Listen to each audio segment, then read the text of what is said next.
Hello everyone. सो chart लगा है ONGC यानी कि oil and natural gas corporation limited. Monthly chart है, डेट है 4 नवंबर। सो ओएनजीसी को मैं काफ़ी लंबे समय से ट्रैक कर रहा हूँ, जब से इसका कब का ब्रेकआउट मुझे मिला था। यहाँ पे इस पॉइंट पे ब्रेकआउट होता कब का, 2024 जुलाई मंथ में। अगर आप प्राइस यहाँ तक ही देखेंगे, यहाँ तक मेरा कर्सर रखा हुआ है इस कैंडल तक, तो नहीं लगता था कि प्राइस इतना करेक्शन दे जाएगी जो उसके अंदर हुआ है। उसके बाद में थोड़ा जूम करके दिखा सकूँ किस पॉइंट की बात कर रहा हूँ।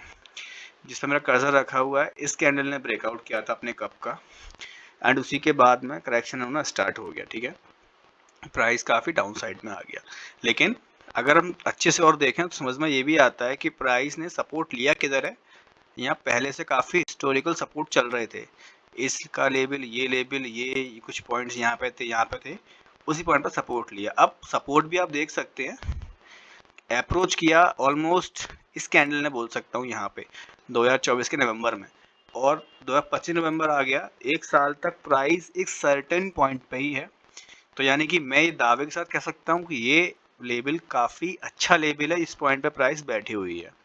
ये लेवल वो है लेवल है कि यहाँ से अगर प्राइस उठी तो काफ़ी अच्छा गेन कर सकती है, और गिरी तो प्राइस काफ़ी नीचे आ सकती है। ये काफ़ी स्ट्रॉन्ग सपोर्ट पॉइंट दिखता है फिलहाल के लिए। ठीक है, तो अभी क्या चल रहा था इसके अंदर में, मैं इसमें एंटर्ड हूँ इस पॉइंट से। यहाँ पे इसका ब्रेकआउट हुआ था, but slowly price down side में आया, एंड प्राइस ने फिर यहाँ पे अपनी मूवमेंट रख दी। अब इसमें मैं क्या ट्रैक कर रहा था, मैं देख रहा था कि इस पॉइंट से प्राइस वापस से चलने का कुछ अच्छा इंडिकेशन दे। यानी कि सपोर्ट पर तो प्राइस है ही है, सपोर्ट से सीआईपी बने और प्राइस ऊपर निकले।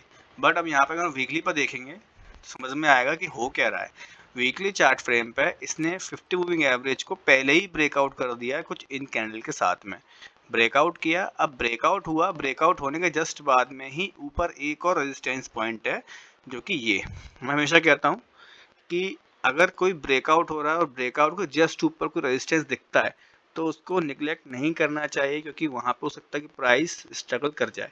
और जिस पॉइंट पर प्राइस स्ट्रगल कर रही है वो भी काफ़ी स्ट्रॉन्ग रेजिस्टेंस पॉइंट है।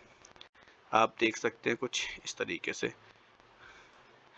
यहाँ पे भी उसका सपोर्ट था, यहाँ भी उसका सपोर्ट था। ये लेवल तो था ही था, पूरा क्लस्टर है। प्राइस ने पहले सपोर्ट लिया, फिर तोड़ा, रेजिस्टेंस बनाया, फिर सपोर्ट बनाया, एंड यहाँ पे भी ऑलमोस्ट, यानी काफ़ी अच्छा लेवल है। यहाँ प्राइस ने रेजिस्टेंस वापस से लिया है।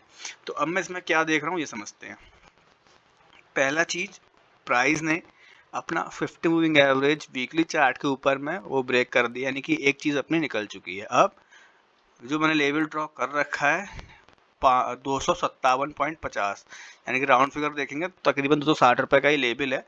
जब तक वो नहीं ब्रेकआउट होता तब तक बात नहीं बन सकती है, और अगर वो भी ब्रेक होता है तो उसके ऊपर भी और भी रेजिस्टेंस पॉइंट्स, यानी कि ये यहाँ पे 273, उसके बाद एक 293, यानी कि 20-20 पॉइंट्स के ऊपर ना काफ़ी रेजिस्टेंस के अंदर दिखते हैं। यानी कि अगर ये प्राइस अच्छे ब्रेकआउट, ये कंपनी अच्छे ब्रेकआउट भी करती है तो माइट भी चांसेस बन सकता है कि शायद रेजिस्टेंस होने की वजह से प्राइस स्ट्रगल करे। तो फिलहाल के लिए मैं तो यही कहूँगा कि अगर कोई ब्रेकआउट आपको दिखता है और ब्रेकआउट के ऊपर रेजिस्टेंस ज़्यादा कन्विक्शन नहीं आ रही, तो उस कंपनी को छोड़ देना ही समझदारी है। तो फिलहाल मैं इसको स्किप करूँगा अभी के लिए, जब तक मेरे को कुछ स्ट्रॉन्ग चीज़ें नहीं दिखती।